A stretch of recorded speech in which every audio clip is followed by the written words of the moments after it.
Hello दोस्तों, नमस्ते। कैसे हैं आप सब? आई होप आप सब बहुत ही अच्छे होंगे। तो आज मैं आपके लिए लेके आई हूँ वाइट रसगुल्ले की रेसिपी। और ये बहुत ही सिंपल रसगुल्ले की रेसिपी है। बहुत ही इजी तरीके से घर में ही बन जाती है, बिल्कुल हलवाई के जैसे सॉफ्ट और नरम। और कुछ ट्रिक और टिप्स के साथ मैं आपको ये सारी रेसिपी बताऊंगी। आप बिल्कुल उसी तरह बनाएंगे तो आपके रसगुल्ले भी मार्केट जैसे सॉफ्ट ही बनकर तैयार होंगे, ना ही फटेंगे और ना ही कोई दिक्कत आएगी। तो यहाँ पर हम 1 लीटर दूध ले लिए हैं और अब उसको हम रख देते हैं गैस पर। गैस पर दूध हम पकने के लिए रख देंगे। जब तक कि एक उबाल अच्छे से दूध में नहीं आ जाता है तब तक हम इसे पकने देंगे। तो यहाँ पर अब हमारे दूध में एक उबाल आने लगा है और ये अच्छे से जब ये पकने लगेगा, मतलब उबाल आने के बाद जब ये अच्छे से बॉइल्ड होने लगे, पकने लगे, तब हम गैस की फ्लेम को कर देंगे यहाँ पर बंद। ये देखिए हमारा दूध बहुत ही अच्छे से खौल चुका है और ये पक चुका है। अब हम गैस की फ्लेम को कर देते हैं बंद और इसे उतार कर रख देते हैं नीचे ठंडे होने के लिए। तब तक यहाँ पर हम ले लेते हैं एक नींबू और नींबू को कट करके हम इसका रस निकाल लेंगे। तो इसी रस से हम अपना दूध को फाड़ कर तैयार करेंगे और इस तरह से नींबू के सारे रस निकाल लेंगे। और निकालने के बाद इसमें जो बीज आए हैं उसे हम स्पून की सहायता से अलग कर लेंगे। तो इस तरह से जब हम नींबू का रस निकालने के बाद उसमें जितना हमारा नींबू का रस रहेगा उसी के अकॉर्डिंग हम इसमें पानी मिला देंगे। मतलब आधी कटोरी इसे बनाकर हम तैयार करेंगे, नींबू में आधा पानी मिलाकर। और इस तरह से हमारा दूध देखिए थोड़ा ठंडा हो चुका है और थोड़ा और इसे ठंडा करना है तो हम इसमें 1 गिलास पानी भी ऐड कर सकते हैं। तो यहाँ पर हम थोड़ा सा पानी ऐड कर देंगे जिससे कि दूध हमारा थोड़ा जल्दी ही ठंडा हो जाएगा। और इस तरह से बराबर चलाते हुए भी आप इसे ठंडा कर सकते हैं अगर आपके पास टाइम बचा हो तो हम यहाँ पे 1 गिलास पानी डालकर इसे अच्छे से मिला देंगे जिससे कि दूध का जो हमारा दूध है वो ठंडा हो जाएगा, उसका टेम्परेचर जो है कम हो जाएगा। तो यहाँ पर हम दूध का टेम्परेचर जब हल्का सा कम हो गया है तो थोड़ा थोड़ा नींबू का अपना रस जो हमने गार कर रखा था उसको डालकर दूध को फाड़ लेते हैं। और हमें थोड़ा थोड़ा ही नींबू का रस डालकर दूध को फाड़ना है, एक साथ ज़्यादा नींबू नहीं डाल देंगे क्योंकि एक साथ ज़्यादा नींबू डालने से दूध पूरा अच्छे से एक बार में फटता नहीं है। और इस तरह से थोड़ा थोड़ा डालने के बाद दूध बहुत ही अच्छे से फट जाएगा। और हम इसे तब तक नींबू का रस डाल के फाड़ना है जब तक कि दूध और पानी दोनों अलग ना हो जाए, मतलब छेना और पानी दोनों अलग ना हो जाए। तो यहाँ पर हमारा छेना और पानी दोनों अलग हो चुके हैं। तो अब यहाँ पर एक कॉटन के कपड़े को एक छन्नी के ऊपर आप रख लीजिए और इस तरह से उसमें सारा जो आप पनीर या छेना बनाकर तैयार किए हैं उसको डाल लीजिए। और सारे पनीर और छेने को अच्छे से छानने के बाद छेने का जो पानी है अच्छे से उसे गार कर निकाल लेंगे। और यहाँ पर हम सारे छेने को निकाल लेते हैं। और कपड़ा आपका ऐसा होना चाहिए जिससे कि पानी जल्दी से, मतलब जालीदार कपड़ा होगा तो पानी जो है, जो छेने का पानी है वो निकल जाएगा जल्दी से। तो इस तरह से अब हम थोड़ा थोड़ा पानी डालकर छेने को धुल लेते हैं जिससे कि इसका खट्टापन जो है वो भी निकल जाएगा।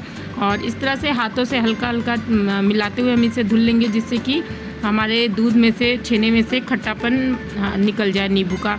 और इस तरह से हम 1 गिलास पानी से अच्छे से जब धुल लेंगे तो सारे कपड़े को हम उठाकर इकट्ठा कर लेंगे और इसके पानी को जो है हमें अच्छे से निचोड़ लेना है। आप चाहें तो इसे किसी बर्तन में कर मतलब छन्नी पर ही कर किसी बर्तन में रख सकते हैं कि इसका पानी अपने आप निकल जाए, या फिर किसी भारी बर्तन से इसे दबाकर भी रख सकते हैं कि इसका पानी सारा निकल जाए। तो हमारे पास अभी टाइम नहीं है इसलिए हम इसको अच्छे से निचोड़ लेंगे और इसका सारा पानी निकाल देंगे। और ये जो दूध का हमारा पानी निकल रहा है इसे आप फेंकिएगा बिल्कुल मत। इसे आप आटा गूँथने में या फिर सब्जी बनाने में यूज़ कर सकते हैं। बहुत ही लाजवाब इसका आटा गूँथ कर तैयार होता है, बहुत ही सॉफ्ट आटा इसका गूँथ कर तैयार होता है। तो इस तरह से देखिए हमारा छेना निकल गया और इसमें अब पानी की मात्रा बिल्कुल भी नहीं है, बहुत ही ड्राई है ये हमारा छेना। और अब इस तरह से हाथों से बराबर रगड़ते हुए हम इसे मिलाएंगे। जो दानेदार है अलग अलग हुए हैं वो बहुत ही सॉफ्ट होकर एक साथ हो जाएंगे और बहुत ही सॉफ्ट हमारा जो है छेने का जो ये मिठाई है बनकर तैयार होगा। तो इस तरह से हाथों से हम मसलते हुए इसे अच्छे से मिला लेते हैं। इसे करने में थोड़ा सा टाइम लगता है और लेकिन ये स्टेप सबसे इम्पॉर्टेंट है इस रेसिपी में क्योंकि इसी स्टेप से आपका जो छेना है बहुत ही ज़्यादा सॉफ्ट और स्पंजी बनता है। अगर आप इसे अच्छे से रगड़ेंगे नहीं, मतलब मिलाएंगे नहीं, तो ये स्पंजी उतना नहीं बनेगा और आप जब छेने को पकाएंगे तो वो फूला हुआ दिखेगा, बाद में ही वो छोटा अपने आकार में ही आ जाएगा और बहुत ही ज़्यादा टाइट होगा।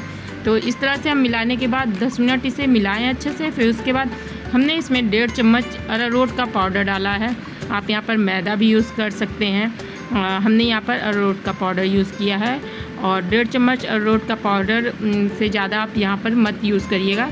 तो यहाँ पर अब हम बराबर एक बार फिर से अच्छे से उसी तरह से हथेली की सहायता से इसे अच्छे से रगड़ कर तैयार कर लेते हैं। इस तरह से अच्छे से रगड़ने पर हमारा छेना बहुत ही सॉफ्ट और बहुत ही स्पंजी बनकर तैयार होता है। तो ये स्टेप बहुत ही ज़्यादा इम्पॉर्टेंट है, इसलिए इसमें आप बिल्कुल भी कंजूसी मत करिएगा रगड़ने में। जब ये अच्छे से मलकर तैयार हो जाएगा तो इसकी एक ही पहचान है कि हाथों में नहीं चिपकेगा, ना ही बर्तन में चिपकेगा। तो इस तरह से हम हाथों से रगड़ते हुए इसे अच्छे से तैयार कर लेते हैं और इसका अच्छे से जब ये तैयार हो जाता है बहुत ही चिकना और बहुत ही सॉफ्ट बनकर तैयार हो जाता है। और ये देखिए हमारा जो डो है वो कितना चिकना होने लगा है, लेकिन अभी ये बर्तन में चिपक रहा है, इसलिए हम थोड़ा सा इसे अच्छे से रगड़ कर तैयार कर लिए। और यहाँ पर हमारा जो छेने का डो है वो बनकर तैयार हो चुका है और अब इसके हम छोटे छोटे एक आकार में लोई बना लेंगे और जिससे कि हमारी जो मिठाई है सब एक ही आकार में बने। तो इस तरह से हम काट कर इसके पेड़े पहले तैयार कर लेते हैं और सारे पेड़े हमारे तैयार होने के बाद पेड़ा हम हाथ में लेंगे और इस तरह से राउंड शेप में उसकी गोली बनाने लगेंगे, जिससे कि हमारे रसगुल्ले बनकर तैयार हो जाएंगे। लेकिन आप जब गोली बना रहे हों तो वहाँ पर एक विशेष ध्यान रखिएगा कि यहाँ पर जो हमारी गोली है वो फटी हुई बिल्कुल नहीं होनी चाहिए, नहीं तो चाशनी में डालते ही ये फटने लगेगी। जब आप इसे चाशनी में डालेंगे तब ये फटने लगेगी। और यहाँ पर इसीलिए इसको जब हम मल कर तैयार कर रहे हैं, मतलब जो हमने दूध फाड़ कर तैयार किया है पनीर को, उसको जब हम मल रहे हैं तो मलना बहुत ही ज़्यादा ज़रूरी है और बहुत ही अच्छे से सॉफ्ट होने तक मलना ज़रूरी है, जिससे कि हमारे रसगुल्ले की मिठाई का पेड़ा एक भी फटे ना, गोली एक भी फटे ना। तो यहाँ पर जब हमारा सारी गोली बनकर तैयार हो गई है और अब हम लेंगे चीनी हमने 1 कप ली है, उसी कप से 3 गुना हम इसमें पानी ऐड कर दिए हैं और 2 इलायची फोड़कर हमने इसे डाल दी है, जिससे कि इलायची का फ्लेवर बहुत ही अच्छा आएगा हमारे रसगुल्ले में।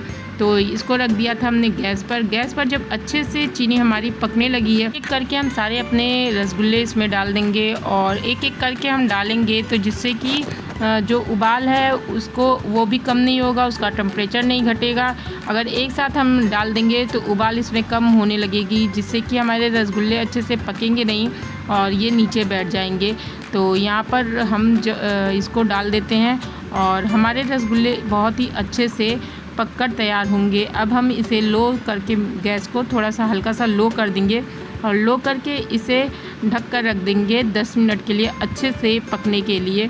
जब ये 10 मिनट में पक जाएंगे तो देखिए कुछ इस तरह से ये बड़े बड़े हो चुके हैं और अभी इसकी चाशनी थोड़ी सी हम और गाढ़ी करेंगे, जिससे कि बहुत ही शानदार इसका टेस्ट आएगा।